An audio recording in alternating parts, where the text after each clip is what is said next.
रिया शाम का खाना रसोई में बना रही थी और गुस्से में बड़बड़ा भी रही थी। पता नहीं इन लोगों को क्या दिक्कत है, एक भी बात समझ नहीं आती इन्हें। हमेशा बस अपनी ही मर्जी का करना है। अरे फिर हमारा इस घर में रहने का फायदा ही क्या है? एक तो इतनी ठंड है, फिर भी इन्हें समझ नहीं आ रहा। आखिर रिया इतने गुस्से में क्यों थी, जानने के लिए कहानी में आगे देखते हैं। रिया खाना बनाकर सबको देती है और सब साथ में बैठकर खाना खा रहे होते हैं। चलो चलो, खाना तो खत्म होने वाला है। खाना खत्म करके सब ऊपर पहुंच जाओ, सोने की तैयारी शुरू करते हैं। हाँ मम्मी, चिंता मत करो, बस अभी खाना खाकर ऊपर बिस्तर लगा देंगे, मैं और भाभी दोनों मिलकर। ठीक है, पहले हम ऊपर चले जाते हैं, उसके बाद तुम दोनों बिस्तर लेकर ऊपर आ जाना। सभी खाना खा लेते हैं। उसके बाद रिया और शालू दोनों मिलकर छत पर बिस्तर लगाने लगते हैं। दोनों बिस्तर बिछा ही रही थी, तभी वहाँ सामने वाली छत पर, जो उनकी दीवार से बिल्कुल दीवार मिली हुई थी, उनकी पड़ोसन बहू भी छत पर बिस्तर लगा रही थी। और रिया, घर का सारा काम हो गया? हाँ, सबने खाना पीना खा लिया, बस सभी का बिस्तर लगाया है। अब सब लेट जाएंगे, उसके बाद जाकर बर्तन करूँगी। एक तो इतनी ठंडी ठंडी हवा चल रही है और ठंड में रात को बर्तन धोना बड़ी मुसीबत का काम है।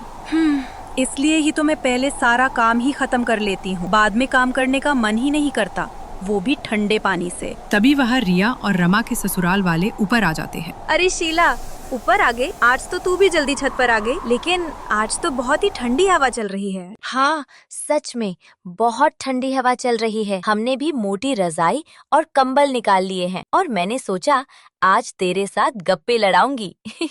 मेरे पास बहुत धमाकेदार खबर है। क्या सच में? बता फिर तो जल्दी। दरअसल ये गांव, जहाँ पर हर किसी को छत पर सोने की आदत थी, पूरा गांव ही छत पर सोता था। उनको छत पर खुली हवा में सोने में बहुत अच्छा लगता था। सोने से पहले सब थोड़ी बहुत बातें कर लेते थे एक दूसरे से, लेकिन वही दूसरी तरफ जब रिया नीचे बर्तन धोने आती है, तब वो गुस्से में बर्तन धो रही थी और वो पहले से ही गुस्से में थी। ऐसा कौन सा कानून है कि छत पर सोना जरूरी है? अरे मैं तो घर की बहू हूँ, कम से कम मुझे तो कमरे में अकेले सोने दो। गर्मियों में तो चलो समझ में आता है छत पर सोना, लेकिन सर्दियों में तो नीचे सोने दो। मार डालेंगे ये मुझे एक दिन। रिया को छत पर सोना बिल्कुल पसंद नहीं था। वहीं दूसरी तरफ सरला की बहू, जिसकी नई नई शादी हुई थी, वो भी छत पर बिस्तर लगाने जा रही थी, लेकिन उसने घूंघट किया हुआ था, जिसकी वजह से वो सीढ़ी पर से गिर जाती है। ओए माँ, मर गई मैं तो, फूट गई। बड़ी जोर से लगी है, पैर भी मुड़ गया। उसकी आवाज सुनकर सरला और उसकी ननंद निकिता दोनों वहाँ आती हैं। अरे भाभी, क्या हुआ? आप ऐसे क्यों चिल्ला रही थी? मैं सीढ़ी पर से गिर गई, बहुत जोर से लगी है और मेरा पैर भी मुड़ गया। दर्द हो रहा है, मुझे नहीं लगता मैं अब ऊपर सोने जा सकूंगी। आप सब ऊपर चले जाइए, मैं रहने देती हूँ। ओहो बहू, जरा सी लगी है, तू भी ना एकदम नाजुक कली है। चल, मैं और निकिता तेरी मदद करते हैं ऊपर छत तक जाने में। चिंता मत कर, हम तुझे यहाँ नीचे अकेला नहीं छोड़ेंगे। सरला और निकिता पिंकी को छत पर ले जाती है। तब पिंकी मन ही मन सोचती, चोट लगी है फिर भी मुझे नहीं छोड़ रहे। अरे कम से कम आज तो मुझे नीचे आराम से सोने देते, लेकिन नहीं, एकदम जिद्दी ससुराल वाले मिले हैं। ऊपर से इतनी ठंडी हवा चल रही। इसी तरह अड़ोस पड़ोस में लोग ठंडी हवा में छत पर ही सोते हैं। इस गांव में कुछ ऐसा ही था। कुछ दिनों बाद पड़ोस में एक नई नवेली दुल्हन आती है। नयो दुल्हन का गृह प्रवेश कर रहे थे और सभी पड़ोसन भी वहीं थी।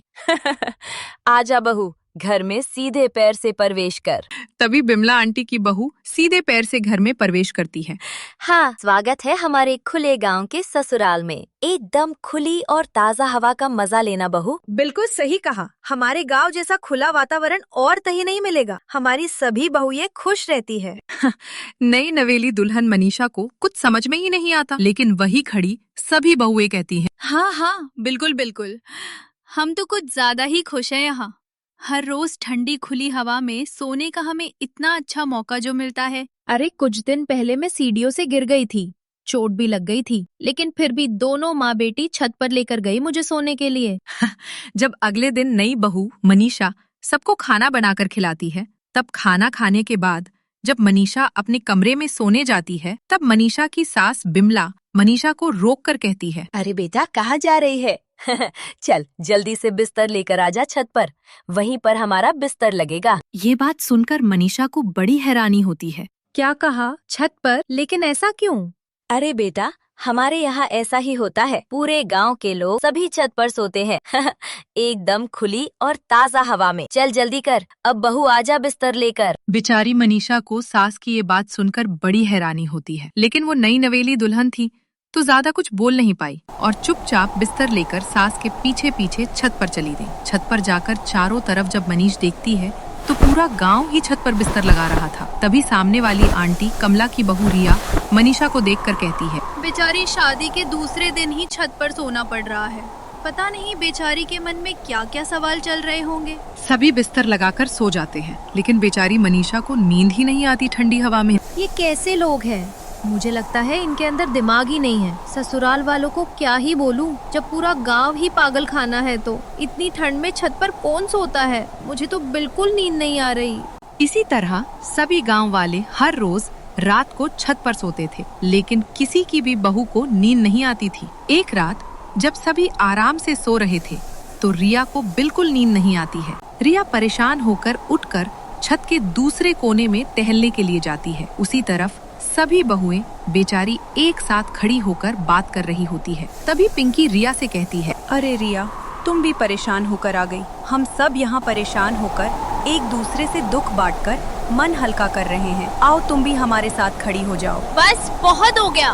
जब से शादी हुई है तब से रोज रात को छत पर सोना पड़ता है। ऊपर से इतनी ठंड है, लगता है मेरे ससुराल वाले ही नहीं बल्कि गांव वाले ही हमें मार डालेंगे। कुछ तो करना पड़ेगा। सभी बहुएं बेचारी अपने ससुराल वालों से और गांव वालों से परेशान हो चुकी होती है। तभी नई नवेली दुल्हन मनीषा सभी बहुओं को एक जबरदस्त आइडिया देती है, जिससे उन्हें ही नहीं बल्कि सभी गांव वालों को अपने घर में अपने अपने कमरों में ही सोना पड़े। अच्छा सुनो सब, कल दोपहर को नीचे बड़े से पेड़ के पास आ जाना। मैं वही बताऊंगी कल सब। मनीषा सबको दोपहर में गांव के बड़े पेड़ के पास बुलाती है और सबको अपना प्लान समझाती है। सुनो सब, हम सब मिलकर एक काम करते हैं। अपने पूरे गांव में से किसी एक घर पर चोरी करवा देते हैं। क्या चोरी? पर मनीषा, चोरी करवाने से हमारी छत पर सोने की दिक्कत भला कैसे खत्म होगी? अरे रिया, हम एक घर में चोरी करवा देते हैं और चोरी भी सोने के गहनों की करवाएंगे, जिसे गांव के सभी लोगों के अंदर डर बैठ जाएगा और इसी डर के मारे सभी नीचे अपने घरों में ही सोएंगे। और सिर्फ इतनी ठंड में ही नहीं बल्कि गर्मियों में भी हम अपने घर के कमरों में सो पाएंगे। वैसे मनीषा, प्लान तो बहुत मजेदार है। तुम पहले क्यों नहीं आई इस गांव में शादी करके? प्लान तो अच्छा है, लेकिन चोरी करेगा कौन?